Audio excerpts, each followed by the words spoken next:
Bapak Kades Pak Pom atau suwun atas waktu dan tempatnya untuk kegiatan hari ini. Kemudian ini yang kami hormati dari instansi-instansi pemerintah, baik pusat, Pemprov, kemudian PMK, sampai dengan kecamatan Balai Tanaman Perkebunan, Balai Benih Tanaman Perkebunan yang di Salatiga di Matur Suwun, kemudian ada Balai Koperasi UMKM itu belum hadir nih. Kemudian kabupaten itu dari Dinas Lingkungan Hidup Matur Suwun, kemudian dari Dinas Pertanian Dinas Pertanian Kabupaten Semarang, kemudian Dinas Pariwisata dan dalam perjalanan, kemudian dari Bapeda Kabupaten Semarang, Suwun Pak, kemudian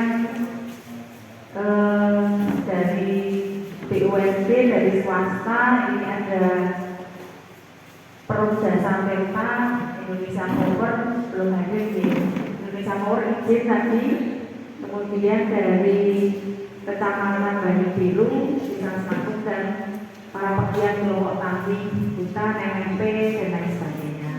Jadi pertama-tama saya mengucapkan terima kasih atas kerawan panjenengan. Oh maaf, ini juga ada dari BRIN dan BPISLHK, teman-teman peneliti dan PEK. Pertama-tama saya mengucapkan terima kasih atas kerawan panjenengan semua. Jadi pada hari ini kami dari cabang dinas kehutanan Provinsi Jawa Tengah wilayah 3 mengundang panjenengan semua. Jadi kami bekerja sama dengan teman-teman PEK dan peneliti dari BRIN dan BPISLHK itu mengadakan kegiatan model das mikro Desa Sepakum, Kecamatan Banyu Biru, Kabupaten Semarang. Seperti kita ketahui, jadi Danau Rawapening yang ada di Kabupaten Semarang ini memang lokasinya sangat strategis, di mana pemanfaatan setelah Danau Rawapening ini baik buruknya itu berdampak sampai lintas kabupaten dan kota, dari mulai Salatiga, kemudian Kota Semarang, Kabupaten Purworejo berada di paling ujung, paling hulu, paling atas dari salah satu di antara desa yang lain yang masuk di DPA Rawapening. Nah, Desa Sepakum ini menurut observasi penelitian dari teman-teman ini yang ada di kanan kiri ini mungkin sama coklat sama kotak-kotak. Nah, ini banyak potensi dan banyak permasalahan yang harus ditangani. Potensi itu berarti kan potensi yang sudah banyak dikembangkan dan sangat mendukung dengan kegiatan khususnya di bidang kehutanan dan terhadap optimalisasi penanganan Danau Rawapening. Mungkin panjenengan sudah tahu bahwa Danau Rawapening ini masuk salah satu dari 15 danau di nasional yang harus mendapat penanganan, dan ini sudah berlangsung lebih dari 2 RPJMN. Nah ini kemarin kami juga menerima tamu dari BIG Jakarta. Ini juga akan mentitik-titik, jadi agar kegiatan yang masuk di DPA Rawapening ini tetap fokus, tidak melebar. Jadi istilahnya das itu kalau ngalirnya yang di Rawapening ini nanti di situ akan kita fokuskan, tapi kalau ternyata tidak masuk Rawapening ini akan dikeluarkan. Nah, informasinya mereka di lapangan itu mulai kemarin sore sampai hari Jumat. Dan kemarin kami diskusi, ini ada 12 titik yang akan mereka diverifikasi kembali itu. Dan itu hanya sampelnya itu di Danau Rawapening, sama satunya itu danau apa kemarin begitu ya? Kalimutu. Hanya dua. Jadi alhamdulillah kita di Danau Rawapening ini artinya dukungan dari stakeholder itu banyak sekali, dan mudah-mudahan semakin optimal kegiatan yang semua mengarah di Danau Rawapening. Nah, terkait dengan hal tersebut, pada kesempatan kali ini didukung oleh Bapak Kades ini dengan tadi yang saya sampaikan, dengan potensi yang ada, kemudian permasalahan yang harus kita bantu untuk penanganan. Nah, kami mengharap hasil dari penelitian dari teman-teman yang ada di kanan kiri nanti itu kami mohon support dari panjenengan semua untuk arah pengembangan model gas mikro ini. Kami berharap model gas mikro Desa Sepakung ini bisa kita adopsi, kita implementasikan, kita aplikasikan di daerah lain yang diharapkan nanti penanganan Danau Rawapening akan semakin optimal, dan untuk di luar DPA Rawapening juga bisa menjadi pengelolaan gas skala kecil, skala mikro seperti apa yang bisa kita laksanakan di sana.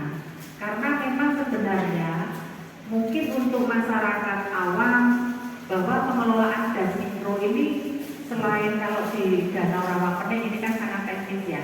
Nah, kita ketahui bersama itu juga ada kalau tidak tepat atau ada kesalahan bisa melanggar hak cipta misalnya, jangan sampai nanti masyarakat yang tidak tahu apa-apa malah akhirnya jadi rugi atau malah berkasus hukum dan seperti itu. Jadi masih banyak pendampingan, contohnya juga mungkin sampah ya, sampah juga di sini, apalagi ada wisata yang ada di Telomoyo. Nah, kalau yang hadir kali ini belum ke Telomoyo, monggo nanti kami persilahkan untuk ke Telomoyo atau ke Gunung Reco.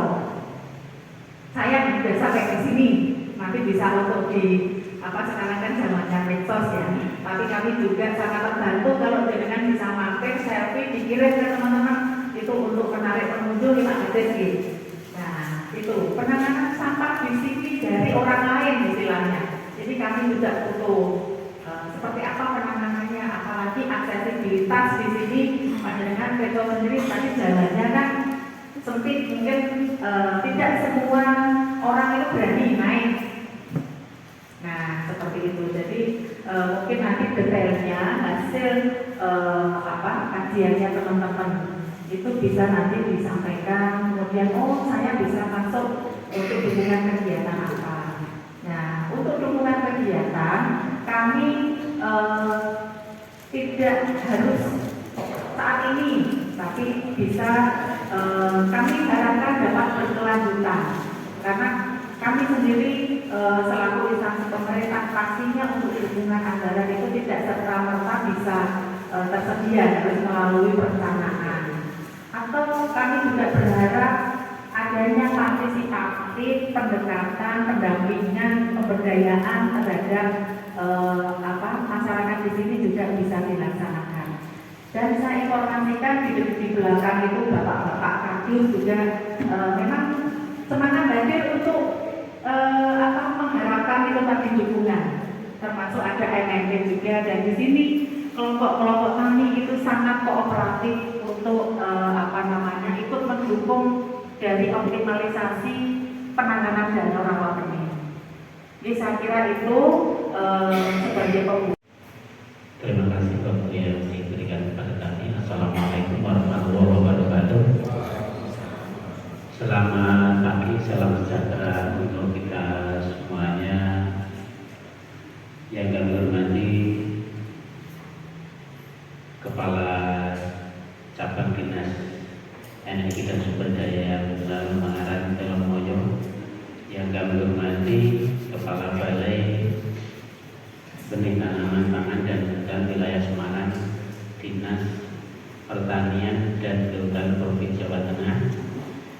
kami hormati Kepala Balai Koperasi dan UMKM Provinsi Jawa Tengah, yang kami hormati Kepala Balai Konservasi Sumber Daya Alam Jawa Tengah, yang kami hormati Kepala Perhutani KPH Utara, yang kami hormati Kepala Dinas Pertanian, Perikanan dan Pangan Kabupaten Semarang, yang kami hormati Kepala Dinas Lingkungan Hidup Kabupaten Semarang, yang kami hormati Kepala Dinas Pariwisata Kabupaten Semarang, yang kami hormati Kepala Balai Koperasi Kabupaten Semarang, yang kami hormati Balai Pengelola Daerah Aliran Sungai dan Hutan Lindung Pamali Jatun, yang kami hormati Direktur PT Indonesia Power, yang kami hormati Kepala Perum Jasa Tirta Semarang, Bapak Camat Banyubiru dan kelompok tani, dan juga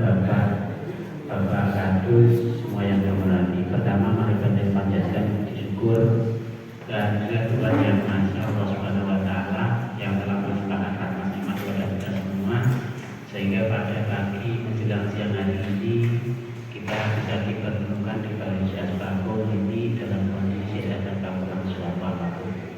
Salawat dan salam kita ajarkan pada beliau Nabi besar Muhammad Sallallahu Alaihi Wasallam yang kita nantikan syafaatnya besok di hari akhirat ya Pak.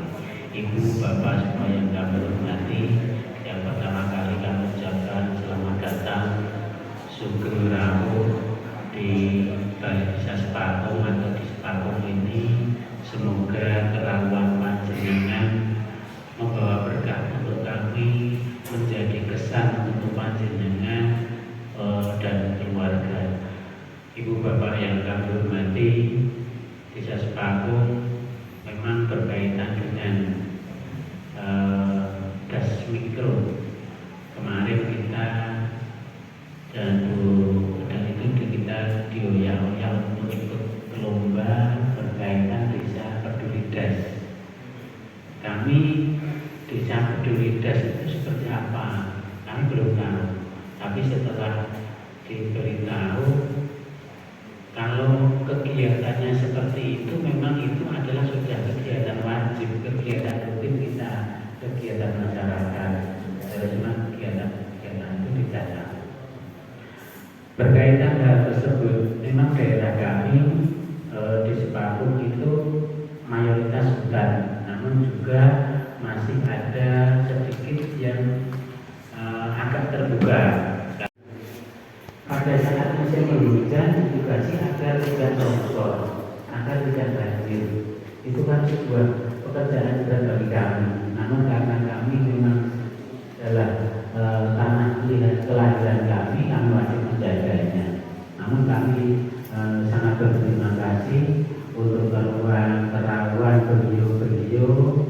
Semoga membawa berkah, membawa bimbingan kepada kami berkaitan dengan kebijakan-kebijakan di masing-masing instansi untuk kami, untuk Sepatung ke depannya agar lebih baik. Mulai kita tahun 2017, 16-17 kita mulai menggerakkan atau mengalihkan cara berpikir masyarakat kami agar perekonomian itu tidak semata-mata harus bertani, bercocok tanam atau sebagai buruh atau seperti apa. Kita mulai alihkan, yaitu Sepatung sebagai desa wisata. Bergerak pelan-pelan dari 2017, terus sampai sekarang alhamdulillah masih berjalan baik. Namun ini ada harapan. Kami akhiri wassalamualaikum warahmatullahi wabarakatuh. Assalamualaikum warahmatullahi wabarakatuh. Demikian salam sejahtera bagi kita semua, Bapak Ibu sekalian. Izinkan saya mewakili tim dari peneliti dan dari TEK DPSI Solo. Kami peneliti dari BRIN, Bapak Ibu sekalian, Badan Riset Informasi Nasional. Dulu kami karyawan CLHK juga. Tapi karena kebijakan pemerintah bahwa semua pegawai yang bergerak di instansi yang berkecimpung di dalam penelitian pengembangan pengkajian dan penerapan itu harus keluar dari Kementerian Teknis. Jadi semua peneliti dan teknisi rekayasa harus, kalau perusahaan di fungsional peneliti dan teknisi harus keluar dari Kementerian Teknis. Nah, saya Binik dan Pak Pur termasuk yang memilih untuk tetap di jalur penelitian, sehingga kami sekarang bukan bekerja di KLHK lagi, tapi di bawah Badan Riset dan Inovasi Nasional. Dan kami tidak berubah, tetap di bidang pengelolaan gas, pengelolaan udara, dan lain sebagainya. Cuma rumahnya saja gitu, Bapak Ibu sekalian. Artinya apa? Artinya kalau panjenengan semua membutuhkan terkait dengan iptek, khususnya pengelolaan gas, di sana ada yang berkaitan dengan tata air atau hidrologi, pengelolaan lahan, pengelolaan ekonomi sumber daya alam, mungkin masih bisa berhubungan dengan kami kalau membutuhkan informasi teknis. Nah ini kami, saya, Agung, Bu Nining dan Pak Pur dari BRIN, Mas Dodi dari Badan Balai Penerapan Instrumen namanya baru dan panjang dari agak belepotan. Balai Penerapan Standar Instrumen Lingkungan Hidup dan Kehutanan Solo. Oke, sekali lagi yang pertama kali saya mengucapkan terima kasih. Kami sudah diberikan undangan dan kepercayaan untuk memberikan fasilitasi terutama kepada Bu Lini dan jajarannya, Kepala DPK Wilayah 3 di Dinas Lingkungan Hidup dan Kehutanan Provinsi Jawa Tengah. Kemudian juga kepada Bapak Kepala Desa Sepaku dan jajarannya, kami mengucapkan terima kasih. Sebelum saya memberikan eliminasi dalam skala yang kecil, yang sempit, yang kami rekomendasikan kalau di Jawa ya jangan lebih dari 1.000 atau 2.000 atau maksimal 5.000 hektar. Supaya apa? Supaya mudah untuk kita rencanakan dan mudah untuk dievaluasi dampak pengelolaannya. Nah, dampak itu penting karena buat apa kita melakukan perencanaan dan implementasi kalau ketika ditanya dampaknya terhadap masyarakat, dampaknya terhadap pengurangan erosi sedimentasi, kita tidak bisa menjawab. Nah ini seringkali kita melewatkan bahwa ada satu kegiatan monitoring dan evaluasi yang juga ini harus penting untuk dilakukan perencanaan dan pelaksanaan. Nah, kenapa harus sudah sinkron? Karena apa? Yang pertama karena memang di lingkup kecil itu mudah kita kenali permasalahan yang sesungguhnya. Permasalahan sesungguhnya itu seperti apa? Nah kalau kita misalnya konteks Dasmikro Desa Sepaku ini yang berkaitan dengan bahwa dia sebagai hulu dari DTA atau dari waduk tanah dan rawa ini, dia fungsinya seperti apa? Sehingga ketika ada permasalahan sedimentasi di danau rawa ini, kita bisa mencari sumber masalahnya di mana. Salah satunya kan dari kali lebih dari mana? Pasti dari arah Desa Sepaku dan sekitarnya, dari arah lereng Gunung Tilongmoyo. Itu dalam konteks sedimentasi. Misalnya terkait dengan pencemaran, eutrifikasi yang sumbernya adalah dari kandungan N dan P yang sangat tinggi dari praktek kegiatan pertanian, kita bisa cari sumber masalahnya di mana.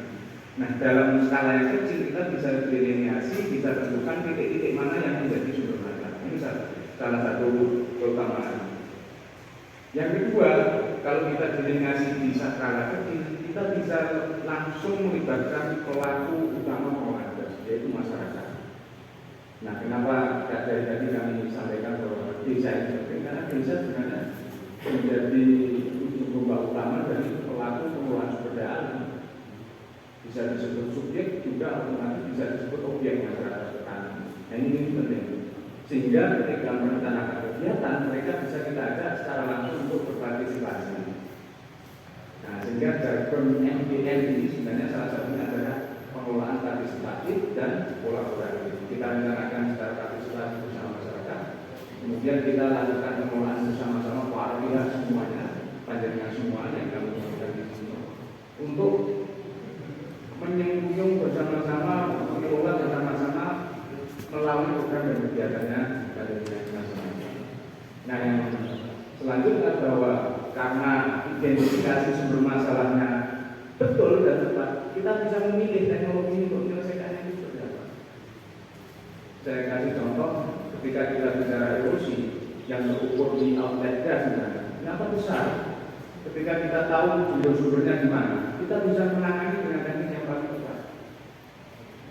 Kadang-kadang kita salah berjalan, karena erosi yang besar ini harus dilakukan penanggulangan di lahan. Ternyata erosi di lahan ini nanti akhirnya juga terjadi di selokan-selokan. Padahal yang jadi sedimen yang besar adalah erosi dari tebing-tebing jalan. Nah ini kan kalau kita nggak tahu persis permasalahan, kita akan salah untuk memilih teknologi secara tepat. Nah yang terakhir, maka harus kecil dan dulu supaya mudah untuk bisa evaluasi, untuk kita monitor dampaknya dari waktu ke waktu. Dan ini dilakukan oleh kita bersama, masyarakat maupun instansi terkait terus. Nah, kenapa sepakum? Nah, dari hasil kajian kami, dari kriteria-kriteria yang ada di aturan, itu memang sangat tepat. Mulai dari yang pertama, isu dan masalah yang ada itu seperti apa?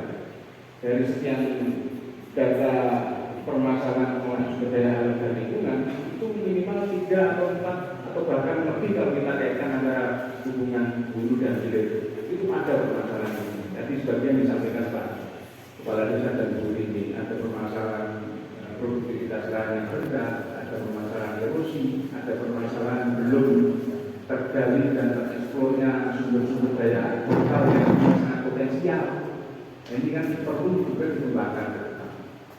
Nah, kendala-kendala yang lain itu kami data itu sangat memungkinkan untuk ini bisa dibangun sebuah model pengelolaan gas itu. Kemudian yang kedua, aksesibilitas ini kan diperlukan. Dan sini kebetulan tidak jauh-jauh amat dari Solo Tigol, dari Semarang, artinya secara aksesnya itu mudah dijangkau. Ini penting dalam kita membangun sebuah model gas hidro, karena pada akhirnya diharapkan sebuah MDM yang berhasil dikembangkan bisa direplikasi wilayah lain. Sehingga ketika nanti di sini berhasil, yang dirintis Kuning dan kawan-kawan bisa direplikasi oleh teman-teman JPK lain atau teman-teman dari BPJS yang lain. Kemudian ada informasi ketergantungan masyarakat terhadap lahan pertanian.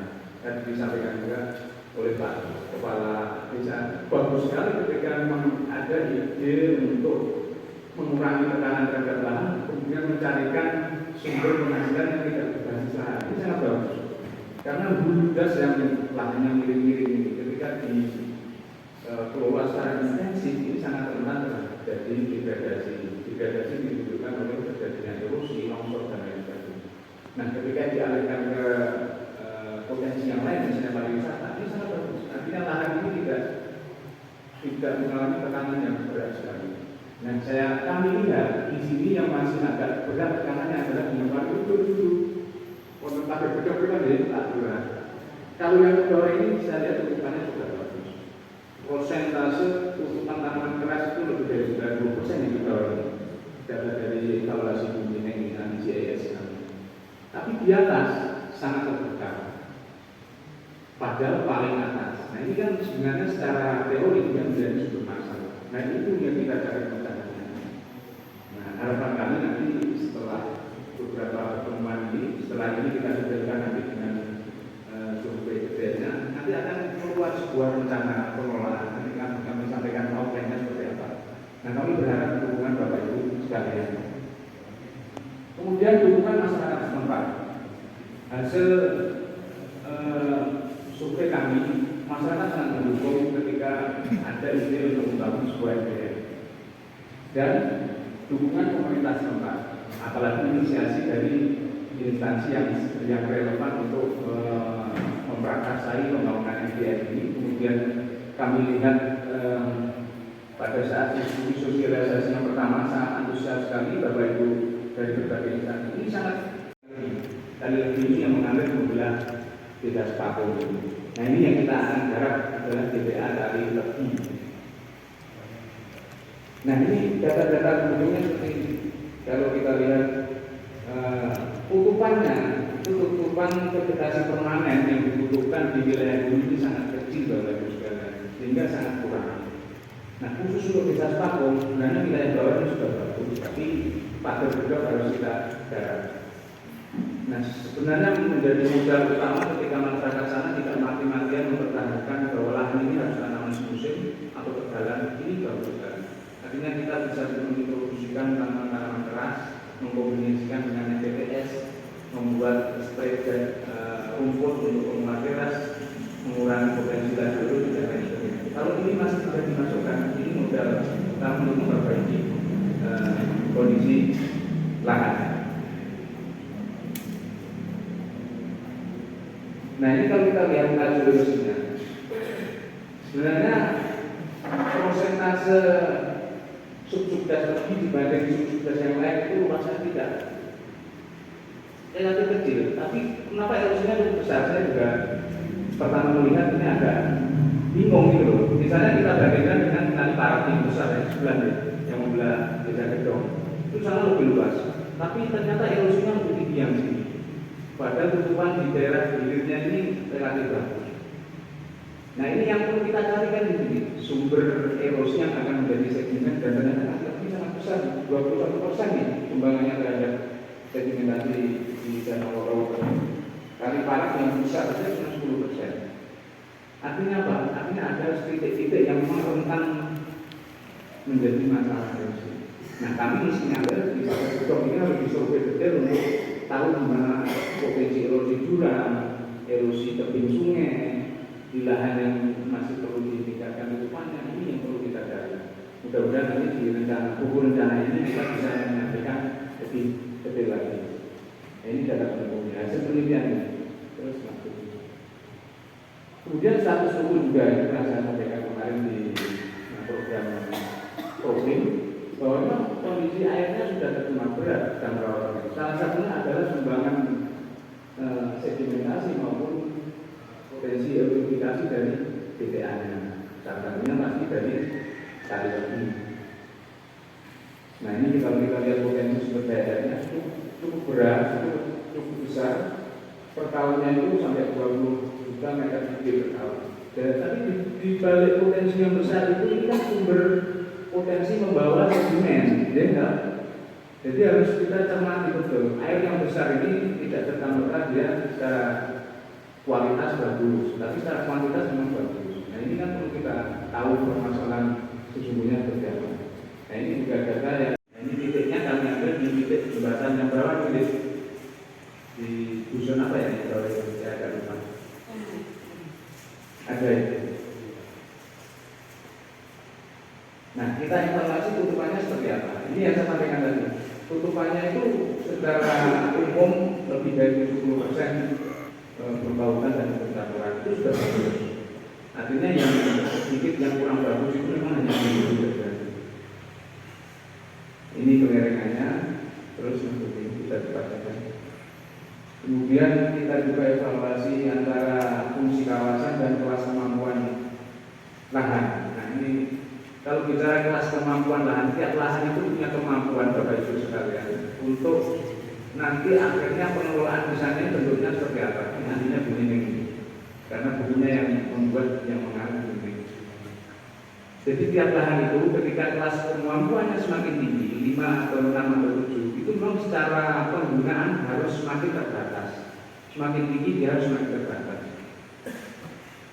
Misalnya kelas 5 atau 6, dia masih bisa dipakai untuk budidaya, tapi harus betul-betul menerapkan kaidah konservasi tanah dan air dan mengurangi keterbukaan lahan karena budidaya tanaman musim misalnya. Kemudian 7 dan 8 mungkin sudah harus berhutan penuh. Itu ada tabelnya di bukunya begini tabel. Nah, kalau kita lihat di sini secara kelas kemampuan lahan banyak penyimpangan Pak, banyak penyimpangan. Artinya yang lahan ini seharusnya berupa tanaman keras, kemudian sedikit tanaman musim, ternyata banyak berupa tanaman musim tanpa tanaman keras yang memadai. Misalnya, misalnya. Nah, faktor utamanya adalah pelerengan. Ya, kita pahami bersama karena di sini di lereng Gunung Bromo pasti kendala utama adalah kendala pelerengan lahan. Nah, ini yang harus kita sepakat bahwa lahan-lahan di lereng Gunung ini harus betul-betul memanfaatkan kaitan konservasi tanah dan air secara memadai dalam arti ingat deh, betul-betul sesuai dengan yang dibutuhkan di situ. Kalau untuk mengendalikan erosi jurang ya harus kita bangun drop-drop mulai BPN, dari kurang, dari traktor dan lain sebagainya. Kalau erosi di lahan, kita lihat lahannya itu sudah berteras dengan baik atau betul. Kalau sudah berterasnya ya kita kuatkan dengan rumput-rumput di saluran pembuangan air. Nah itu teknik-teknik kayak gitu harus kita terapkan.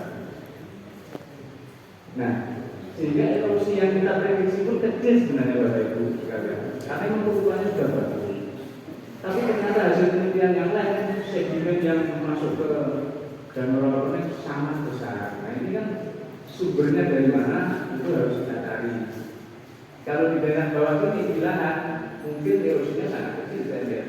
Kebutuhannya sudah berapa di bawah mana di hutan rakyat kebun campuran itu kebutuhannya sangat rapat. Itu erosinya saya yakin kecil. Tapi di atas pasti potensi erosinya besar.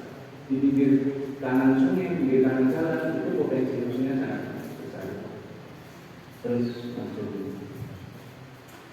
Ini evaluasi tata airnya tadi saya sampaikan juga bahwa di sana berlimpah. Nah ini potensi-potensi yang masih bisa dikembangkan sangat besar. Mulai dari adanya sumber daya lokal yang unik, dari Tewa Makmur. Kemudian kita lihat potensi habitatnya juga luar biasa, kopinya juga luar biasa. Mungkin ada hasil-hasil pertanian dan HBK yang lain yang bisa dikembangkan. Ini perlu digali dan dikembangkan. Nah, saya kira dinas perindustrian juga bisa memfasilitasi untuk pengolahan pasca panen, misalnya bagaimana menyediakan buku masyarakat, teknik e-commerce atau yang lain sebagainya. Ini teknik-teknik kegiatan yang bisa disampaikan dari itu Pak juga ini kita bisa berhitung dari kegiatan daerah maupun studi teknis maupun berbagai. Kemudian dari potensi untuk pembangunan KPR ADB, kemudian ada potensi juga untuk membuat suatu usaha di sini. Nanti akan kita tagih ke beliau-beliau di BDS. Kita sampaikan kira-kira seperti apa realisasi mulai tahun depan. Kemudian kemarin dari Bapeda juga menyebutkan bahwa mintanya Bapeda bisa mendukung kaitan dengan bahwa peran Bapeda ini sebagai coordinating agency ya, agensi atau instansi yang bisa mengkoordinasikan para pihak di daerah. Ini sangat penting kita butuhkan untuk ini.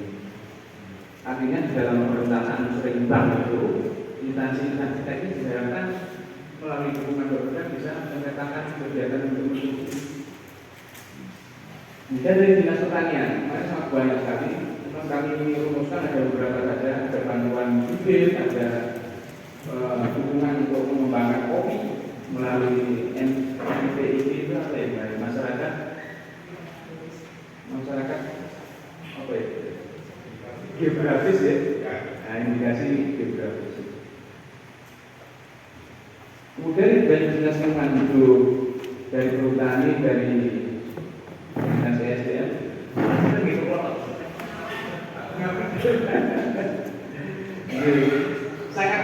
Sangat potensial sekali ini. Nah dari sini kami mohon nanti dalam diskusi kembali, diskusi kedua, untuk betul-betul bisa kita catat dan kita rencanakan kira-kira mulai tahun depan sampai 5 tahun ke depan seperti apa. Ini akan menjadi buku rencana pengelolaan SDM Desa Sepago yang nanti akan kita kembalikan lagi ke Panjenengan semua supaya bisa dimasukkan di program kegiatannya. Nah harapan kami buku rencana ini nanti akan disahkan oleh desa dan sebagai pemrakarsa. Syukur-syukur bisa dikerjakan akan bagus. Kalau di aturan P15 itu sebenarnya diharapkan ada kerja dari Bupati ya, disahkan oleh Bupati. Tapi paling enggak instansi pemrakarsa bisa atau DPK itu bisa. Nah, artinya seperti itu. Nah, akhirnya nanti kita akan memakai. Jadi kira-kira sektor-sektornya kita bagi menjadi pertanian, perkebunan, peternakan. Kemudian program kegiatannya apa saja? Ini contoh saja, contoh dari hasil evaluasi kami. Mungkin banyak yang sesuai, tapi mungkin banyak yang harus ditambahi lagi. Nanti panjenengan kira-kira seperti apa bisa kita kembali saja seperti apa. Terus, nah mungkin itu pengantar saya nanti untuk kita berdiskusi. Kurang lebih keinginan kami, saya sebagai fasilitatornya Bu Lili dan kawan-kawan itu untuk harapan kami bagaimana bisa aktif menyampaikan kira-kira program kegiatan dari instansi masing-masing seperti apa. Untuk nanti kita diskusikan dan kita catat yang memang relevan dengan kegiatan pengembangan pengelolaan MDS itu desa setahun ini. Mungkin itu yang bisa saya sampaikan. Mungkin nanti diskusi bisa difasilitasi oleh Pak Pur untuk jadi ini untuk teknik dan bis. Mengatakan dari saya, Assalamualaikum warahmatullahi wabarakatuh. Dari SDM ini kegiatan salah satunya ini kan biogas. Nah, untuk menjadi di situ terbangun biogas itu harus apa dulu? Nah, misalnya syarat minimal 2 sapi misalnya. Kalau 1 kakak dan 1 sapi, nah solusinya bagaimana? Mungkin berdampingan kerjasama ya dengan rumah sebelahnya, tapi nanti saluran gasnya bisa 2 rumah tangga atau bagaimana.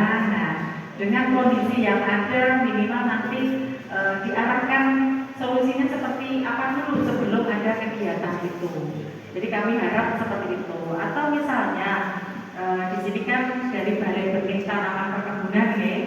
Nah, di sana kan menyediakan jenis-jenis tanaman perkebunan. Kalau yang saya lihat itu kan kopi yang paling kelihatan.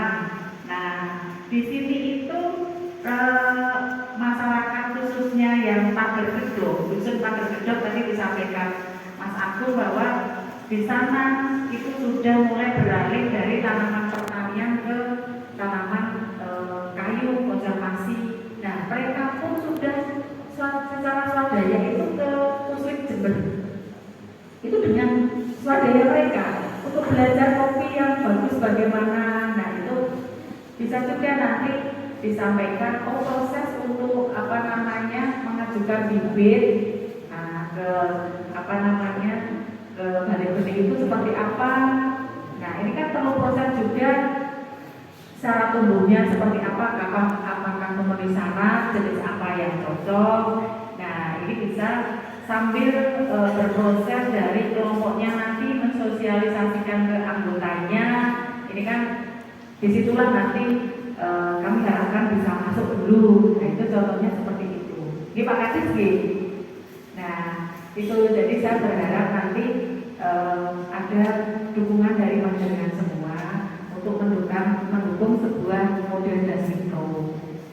Jadi tidak Mas Agung menyampaikan tidak hanya terkait dengan konservasi, tapi juga pengembangan sumber daya lokal di sini. Contoh alpukat. Jadi alpukat ini di dusun Pager Gedok, saya sempat menanyakan itu ada 8 jenis. Nah, ternyata ada 8 jenis. Biasanya kan kita hanya tahu peluang kerdil ya. Jadi di sana itu ada alpukat cantik, ada alpukat manis. Dari tadi yang disampaikan oleh Mas Agung, Bu Rini, dan terutama Pak Kepala Desa. Kenapa Pak Kepala Desa? Saya yakin Pak Kepala Desa di sini yang nantinya akan menjadi penggerak utama dari masyarakat ya Pak. Saya sangat sepakat sekali bahwa kita harus tidak boleh dibiarkan terbelakang karena kita memiliki potensi yang besar, lahan yang subur, curah hujan yang cukup. Itu kita harus kita kelola, saya sepakat. Namun demikian, meskipun yang bisa ada di desa ini, kalau dilihat dari secara spasial di petanya begitu, ini diklasifikasikan sebagai APL ya, area penggunaan lain yang memang tidak untuk tujuan konservasi, tidak berfungsi lindung. Tapi pada kenyataannya kita lihat di lapangan topografinya seperti ini dan curah hujan yang cukup tinggi itu dari sisi teknis itu sangat berpotensi untuk menimbulkan efek yang kurang bagus kepada daerah-daerah yang lain yang di sekitarnya. Kita setuju bahwa di lahan milik kita bisa melakukan kegiatan produktif, memang itu seharusnya ya Pak, apalagi bila itu merupakan sumber satu-satunya ekonomi keluarga. Kami sepakat dengan hal itu, dan tentu saja pemerintah juga tidak akan memaksakan kebijakan yang begini, kamu harus nggak boleh diapa-apain itu, harus tanami tanaman hutan tok, nggak boleh diapa-apain itu. Saya kira tidak akan demikian. Nah, di sini tujuan kami di sini adalah melakukan kompromi-kompromi dari potensi dan kendala dan potensi-potensi negatif yang mungkin ditimbulkan apabila kita melakukan atau tidak melakukan suatu kegiatan. Misalnya di contoh ekstrimnya di Pager Gedok itu memang kalau daerah miring memang sebaiknya itu harus ada banyak tanaman kehutanan atau vegetasi lain yang sifatnya permanen sepanjang tahun. Namun di sana kalau kita lihat dari relatif semua tanah-tanah musim itu nanti saya kira dari diskusi yang kemarin dengan masyarakat ada beberapa tokoh yang mengusulkan untuk pengembangan alpukat antara lain dan kopi. Itu saya yakin akan sangat membantu sekali.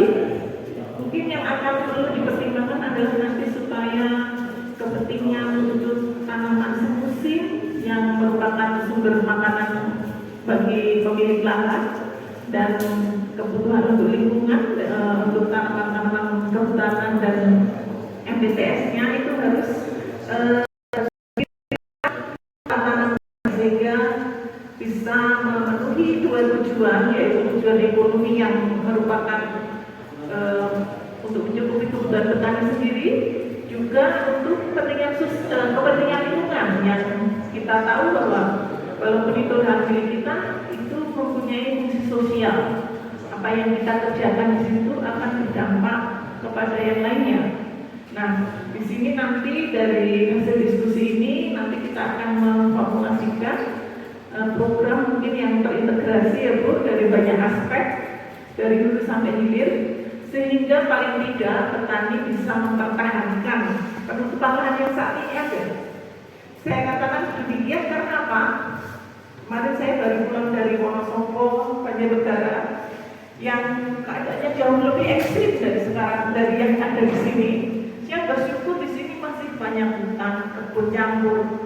Sementara di sana daerah ini semua sayuran, dan itu bagi kami seorang konservasionis itu sangat prihatin.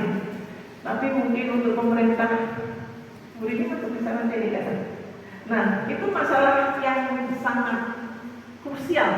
Dan dari saya dulu waktu kuliah sampai sekarang itu belum terpecahkan. Nah, ekspektasi saya semoga di desa ini bisa mempertahankan atau memperbaiki kondisi yang ada saat ini. Kita tahu mungkin karena pertambahan penduduk ya, Pak Lurah putranya 2, nanti tanahnya dipecah lagi. Yang satu pengen beli mobil, tanamannya ditegur ya. Untuk itu kita sudah preventif dari sekarang supaya bisa mempertahankan kondisi dan memperbaiki kekurangan di sana sini sehingga apa yang kita khawatirkan mengenai perubahan penggunaan itu tidak akan terjadi. Mungkin itu Bu ini bisa dilanjutkan. Wassalamualaikum warahmatullahi wabarakatuh. Monggo Pak Bu.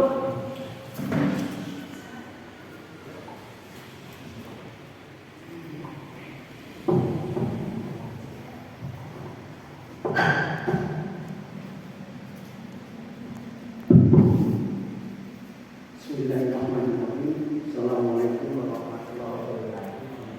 Selamat siang dan salam sejahtera bagi kita semua. Saya akan meneruskan apa yang disampaikan Pak Agung dan ini Pak Agung kemudian ini tentang bagaimana mengelola das mikro di Pakung. Das mikro itu tidak terpisahkan dengan pembangunan secara umum, sehingga tadi ada pariwisata, ada dari ESDM, ada dari peternakan dan sebagainya. Jadi sebenarnya das mikro ini hanya bagian kecil dari bagian dari pembangunan, dan ini sudah dimulai oleh Bu ini. Mungkin Pak Lurah juga harus sebagai PIC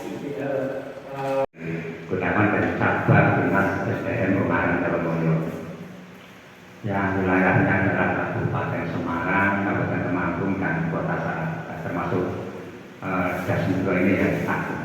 Tadi untuk SDM pertama mengenai tentang langsung aja ya biogas, yang memang itu bisa mengatasi satu untuk pencemaran kotoran itu yang selama ini mencemari rawa benih, itu bisa mengurangi. Kemudian yang kedua bisa mengurangi mengganti energi dari kayu bakar, jadi mengurangi konsumsi kayu bakar, jadi itu bisa untuk menyehatkan Das Mikro ini. Jadi untuk kegiatan tahun 2022 dan 2023, jadi untuk 2022 kami monitoring dan mengevaluasi biogas yang sudah terbangun di 2021.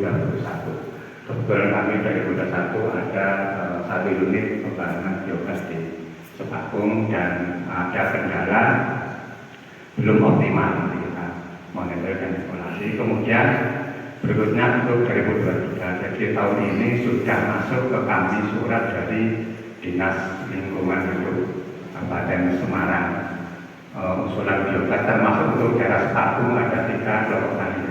Jadi mungkin di tahun depan kami survei dulu, verifikasi dulu terkait dengan potensinya, apakah itu bisa dibuatkan biogas atau mungkin bisa dikembangkan yang lainnya. Jadi intinya di 2023 kita survei potensi. Kemudian juga berikutnya kita 2023 juga survei potensi energi lain yang mungkin bisa energi PLTMH yang bisa sebagai titik tenaga mikro ya. Kita coba apakah di sini potensi atau enggak, tapi nanti kita survei di tahun depan. Jadi setelah kita survei layak atau enggak baru kita usulkan di anggaran. Jadi untuk 2003 fisik belum ada, nah ini juga 2003 otomatis usulan sudah utuh ya, ini kan 2003 usulan 2002. Kemudian ini yang agak juga kebenaran kami, jadi tadi untuk Das Mikro tadi sudah disampaikan, itu mungkin baru mengenai tentang air yang permukaan. Di kami juga ada kewenangan untuk mengelola air dalam atau air kali. Kali ini kami juga berkoordinasi dengan pengguna air dalam yang memanfaatkan daerah tengahnya Das Mikro. Jadi kemarin diantaranya juga ada ini Java itu ya, Java air mineral dan kemasan itu juga ada juga di kebanyakan itu semua industri yang kami tangani di Kabupaten Semarang itu kan tangkapannya di sini itu menggunakan air tanah semua. Itu juga bisa mereka menawari kebanyakan yang paling gampang itu bibit kuring. Tapi ketika mau penanaman saya kan beda sama kuring. Kemarin juga saya Coca-Cola baru saya Pak Budi mau bibit itu, saya kalau begitu saja saya nggak enak kalau kuring ini rajin penanaman, masa SDM penanaman gitu kan kayaknya. Tapi kalau terkait dengan biogas, jadi mungkin nanti bisa itu kami banyak juga pengguna air dalam itu juga bisa dikoordinasikan ini dengan apa yang bisa dibantu CSR-nya untuk daerah Sepakung mungkin bibit ataupun bantuan lain, karena mereka juga menggunakan air yang diproduksi oleh das itu mungkin nanti dari ini saya juga bersama teman saya ini ahli geologis, kalau di saya dulu rimbawan ya, saya nggak tahu ini ya, kalau di SDM itu namanya geologis ya, saya pertanyaan kan. Walaupun saya juga ada sedikit walaupun ya 10% ada geologisnya, ada dulu juga pernah belajar di teknik lingkungan seperti lingkungan. Jadi itu monggo Pak Tanto mungkin menyampaikan mungkin potensi apa dan mungkin bisa diakan dilaksanakan. Oke, terima kasih Pak atas waktunya. Assalamualaikum warahmatullahi wabarakatuh. Tadi dari sampaikan semuanya sebenarnya sama Pak Gun. Cuma kaitannya dengan mungkin intervensi kaitannya dengan pengembangan model Das Mikro ini. Kami dari SDM tentunya tadi sudah disampaikan Pak Gun terkait dengan biogas, Pak. Jadi biogas nanti yang di Sepakung ini kan belum optimal ya. Rencana dari saya ya dan pemikiran saya itu nanti saya akan kerjasama dengan lembaga swadaya masyarakat atau yang berkecimpung di dalam biogas. Jadi biogas yang di Sepakung ini kan 2021 sudah kita bantu, tetapi kondisinya memang belum optimal ya, atau dalam arti belum berfungsi dengan baik. Nah, untuk itu nantinya saya berkeinginan untuk desa ini menjadi mandiri dalam arti berkelanjutan. Jadi tidak hanya kita bantu, setelah itu kita tinggal ternyata tidak berfungsi. Nah, untuk desa Sepakung ini kan di tahun 2021 sudah kita bantu, dan di desa Samirono itu sudah ada semacam role model atau pilot project yang meniru di Boyolali, Pak. Di Boyolali ternyata dilakukan dengan swaklola ya, swaklola. Tetapi kita berikan pelatihan teknis dan bimbingan kepada warga atau petani ya, kelompok tani ternak itu secara mandiri membangun sendiri, Pak. Sehingga mereka bisa mandiri dalam membangun mengelola biogas. Nah, untuk di desa Sepakung ini kan sudah terbangun biogas, tetapi kondisinya belum optimal. Nah, nantinya ada pendampingan dari LSM untuk memberikan pelatihan bimbingan sampai bisa membangun, Pak. Karena di setiap desa pasti ada tukang. Nah, nanti kita kasih pendampingan dari Yayasan Dion atau Rumah Biru IRE. Nah, nanti setelah bisa memperbaiki biogas ini, nah di desa Sepakung ini kan juga banyak potensi kelompok tani ternak. Jadi kita desain secara non komunal saja, karena setelah saya pelajari, setelah saya kaji itu banyak yang mangkrak yang komunal ini, karena dari jumlah anggota itu sudah 30 misalnya. Nah, ini ternyata sapi-sapi ini bantuan pemerintah semua. Nah, tidak semuanya mendapat manfaat. Nah, yang tidak mendapat manfaat ini cenderung enggan untuk memasukkan kotoran atau merawat biogas, dan hanya menerima manfaat saja, tidak dibekali ilmu ya, suatu ilmu untuk mengelola membangun. Nah, harapannya kalau ini nanti sudah dirawat di maintenance dan kemudian beroperasi kembali, kemudian ada tukang yang lahir dari untuk itu saja yang sudah terjadi. Tidak ada pemberdayaannya.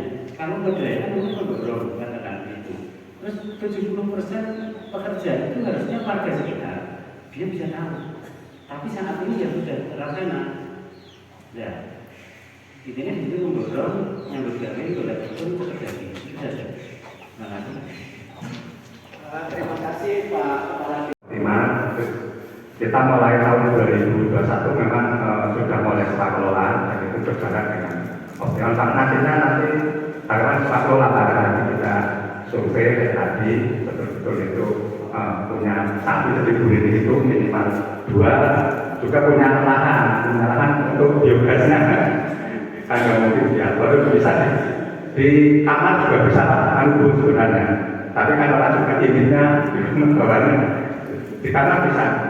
Kita beberapa itu yang kesulitan di kandang, jadi di kandangnya. Jadi bawahnya digesernya, atasnya di kandang bisa.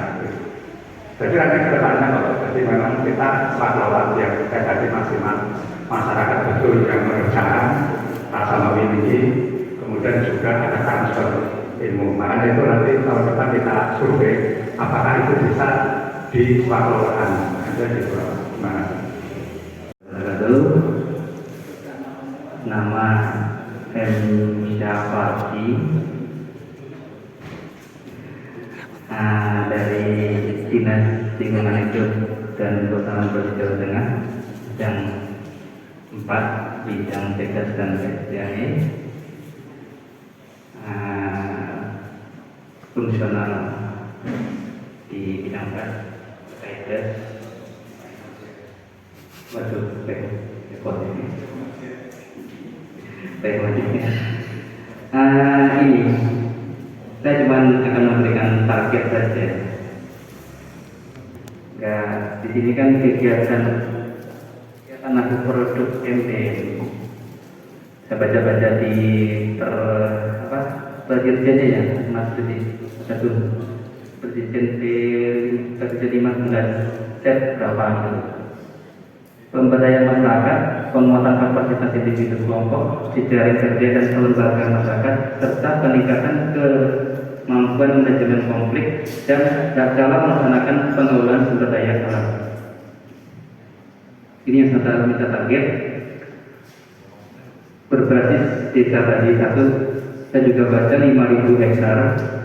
Saya sempat bingung kok di penelitian itu 5.000. Kebetulan tadi sudah diskusi dan sudah dijelaskan oleh Mas Agung, itu kok menjadi basis desa.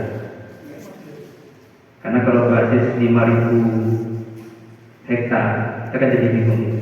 Karena kita desa begitu basis desa nampak satu desanya nampak sudah dari desa kemana, sudah das mana, sub mana, jelas ya. Daripada kita pakai data MDM 5.000 hektar. Targetnya ini saya minta di sini. Kemampuan manajemen konflik dan melaksanakan pengelolaan sumber daya alam. Kalau bisa ini ke depan, patung sudah jalan. Jalan itu artinya seperti ini. Seperti Mas Budi tadi jelaskan, ya Mas Agung, pengembangan desa tangguh, wisata dan mandiri, ekonomi berbasis das menuju kelestarian lingkungan untuk kesejahteraan masyarakat. Di sini ada desa wisata, tapi tadi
di TKP Pemalinggrasan Perhubungan di Pati, itu di desa permasalahan di desa Wajil, itu saya sudah mengangkat cara pengemasan kegiatan di desa Wajil bersama dengan penyuluh kehutanan itu Mbak Yohan. Hari ini juga mungkin dengan Mbak Yohan, itu saya memberikan macam aturan penelitian tadi. Coba dibikin das. Saya berikan materinya Mas Agung kemarin, itu pengelolaan das hulu, tengah, hilir. Itu dengan permasalahan yang ada di das Lan Rasuna di Pati kemarin. Terus tugas yang akan diberikan oleh Mbak ini tadi ada pergub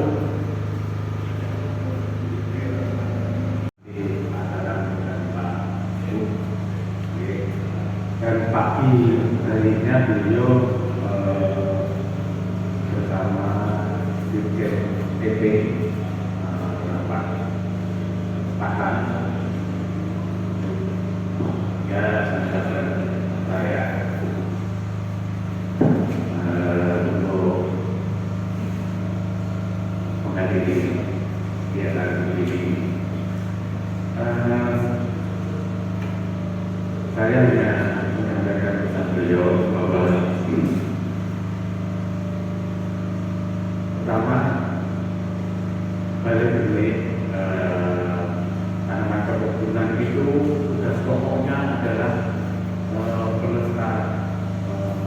sumber daya genetik. Ya. Kemudian kedua itu perbanyakan pendidikan. Ya. Jadi terkait sumber daya genetik, kebun seperti ya. Kemudian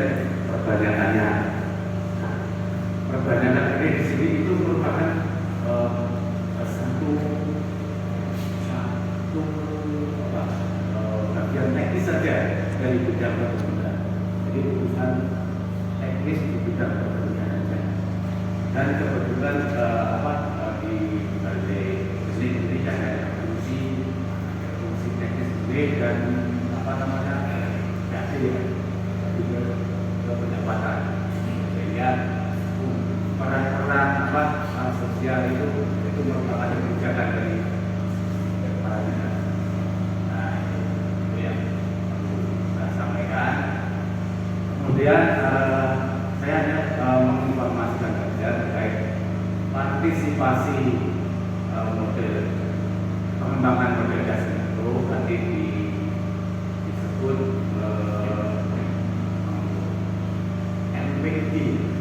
MPG kopi Pak. Ya, MPG kopi itu pengembangan perkebunan berbasis kawasan. Ya, pengembangan perkebunan berbasis kawasan. Nah, ini pengembangan satu kawasan ya, sudah berbunyi kopi. Memang kawasan pengembangan kopi di Satu Kabupaten Semarang itu merupakan satu kawasan pengembangan yang tidak berjalan dengan kawasan NPWP Makmur. Ya, satu kawasan yang tidak terpisahkan. Jadi baik itu kopi robusta maupun kopi arabica.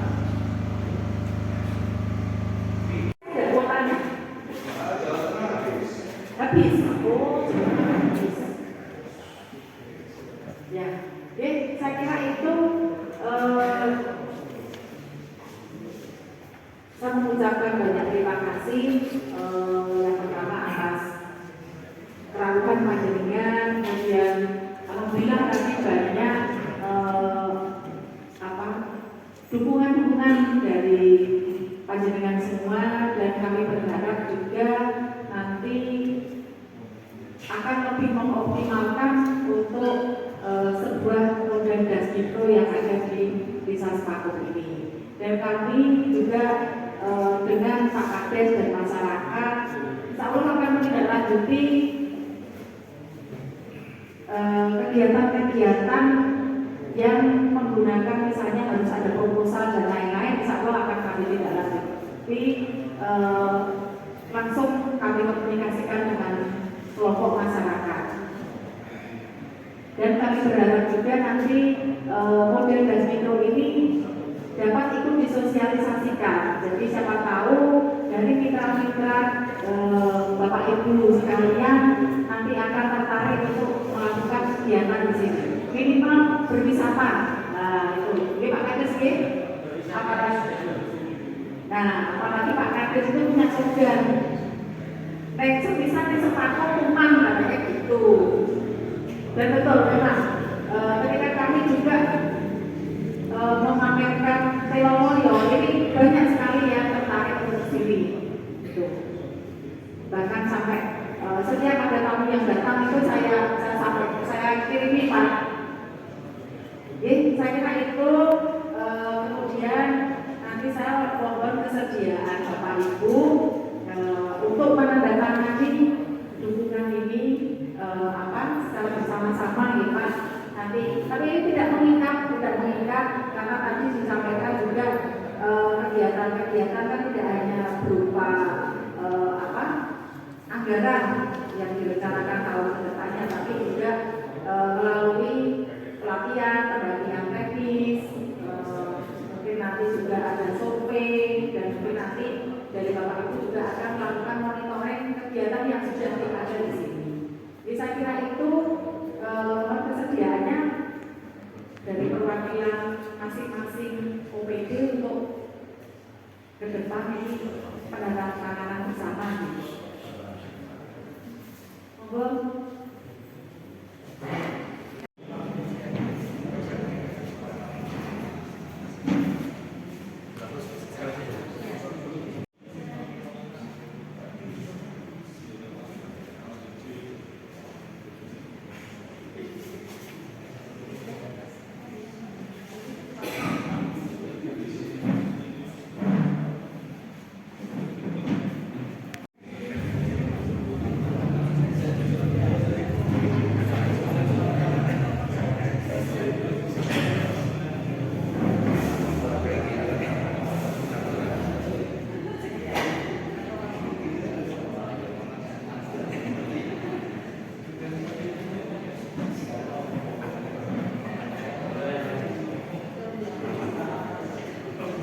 dan Kepala Kecamatan kembali bekerja dari